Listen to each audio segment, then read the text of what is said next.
Welcome to The Explainer. Today we're unpacking a literal, ongoing battle happening right above your head. We're calling it the battle for your roof. And honestly, if you live in Northeast Ohio, you know I'm not using hyperbole here. It is an unrelenting war between your home's infrastructure and the elements out there.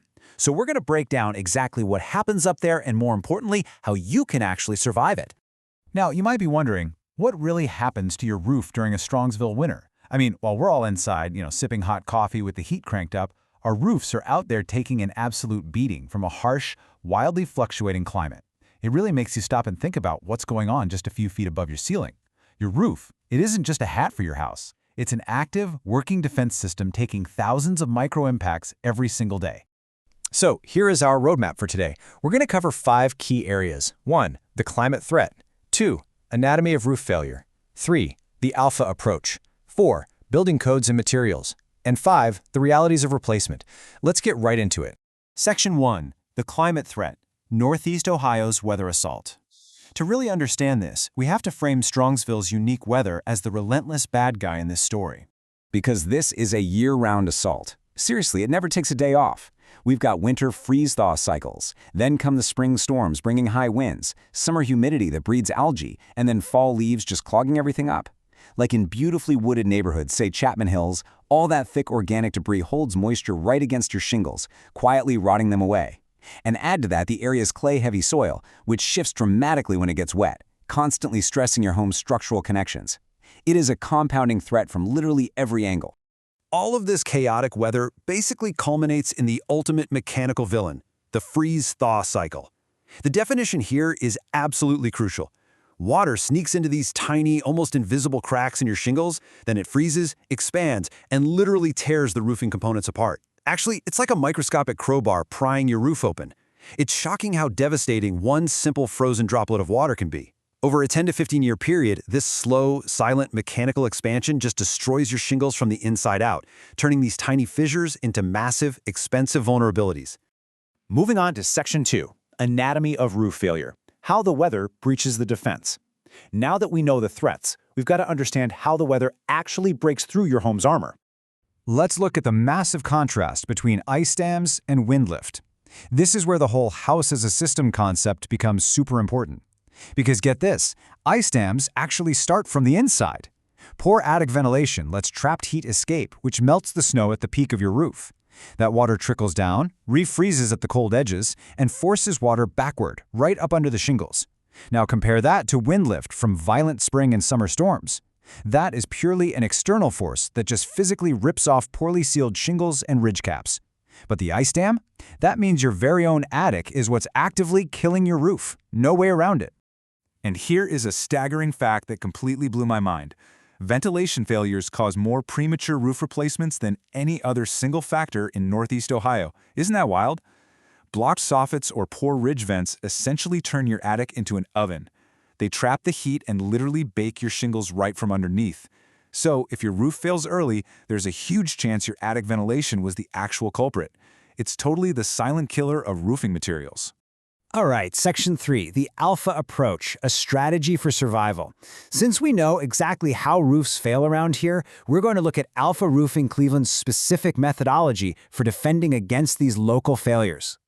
Alpha breaks their whole process down into 3 really clear, actionable steps. Step 1 is a thorough inspection and assessment. They actually climb up on the roof, get right into the attic to check that super important ventilation we just talked about, and hand you a detailed written report with photos.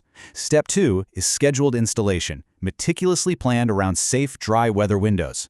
And Step 3, this is great, is final inspection and cleanup. They literally run a heavy-duty magnetic sweep across your property every single day of the job. Because honestly, nobody wants the surprise expense of a flat tire in their own driveway, or worse, a rusty nail through a shoe.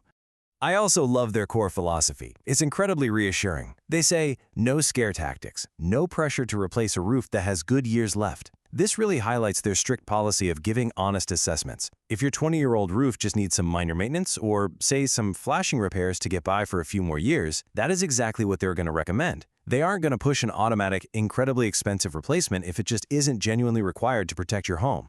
Which brings us to Section 4, Building Codes and Materials, the Rules of Resilience. To actually survive the Cuyahoga County climate, there are strict rules and standards you simply must follow. 1 to 150. This isn't just a suggestion, guys. It is the golden rule of roofing codes. You need 1 square foot of free ventilation area for every 150 square feet of attic space. This precise metric is absolutely non-negotiable for the long-term survival of your roof. Without hitting this exact ratio, you're practically inviting those disastrous expensive ice dams we just talked about right into your living room. And the thing is, basic state requirements simply aren't enough when you're dealing with our climate. Look at Alpha's installation standards here. While local code dictates 24 inches for ice and water barriers, Alpha pushes that to 36 to 48 inches up from the eave for maximum protection. Plus, standard asphalt shingles normally take 4 fasteners, right? But to combat our intense lake effect winds, they upgrade to a 6-fastener pattern. They even use specialized algae-resistant shingles embedded with copper granules just to fight off those gross black streaks caused by our brutal summer humidity. They really go above and beyond the baseline. So let's quickly compare materials based on what homeowners ask most. Asphalt shingles are going to give you a lower upfront cost. They're definitely the most common option, and they'll typically last you about 20 to 30 years. But contrast that with metal roofing.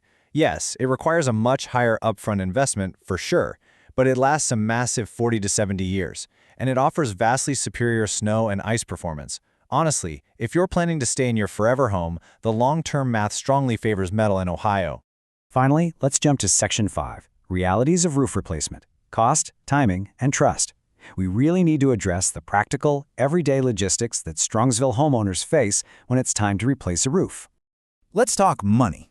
When breaking down where your cash actually goes during a replacement, labor is far and away your largest expense, heavily outweighing the materials and the premium underlayment.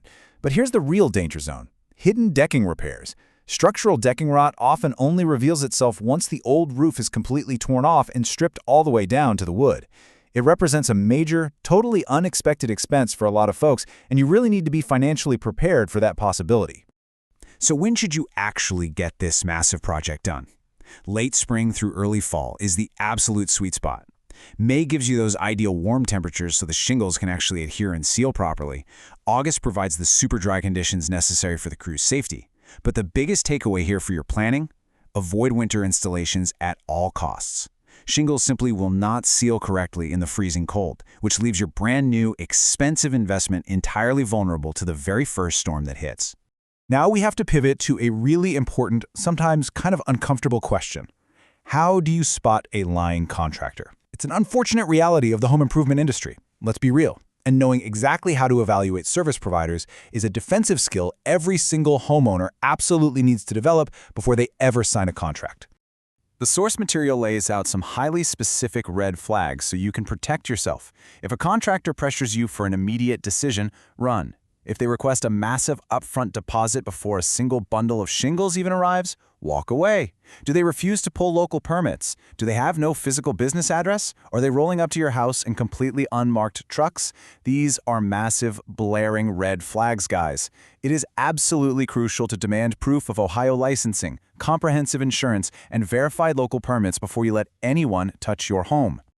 To wrap this up, I want to leave you with one final, crucial thought. Your roof is fighting the weather right now, literally at this very moment. Will it survive the next freeze-thaw cycle? Don't wait for that dreaded, ugly brown water stain to appear on your living room ceiling to find out. Take action, get ahead of the elements, and get your roof professionally inspected before the next seasonal assault begins. Thank you so much for joining me for this explainer, and keep learning.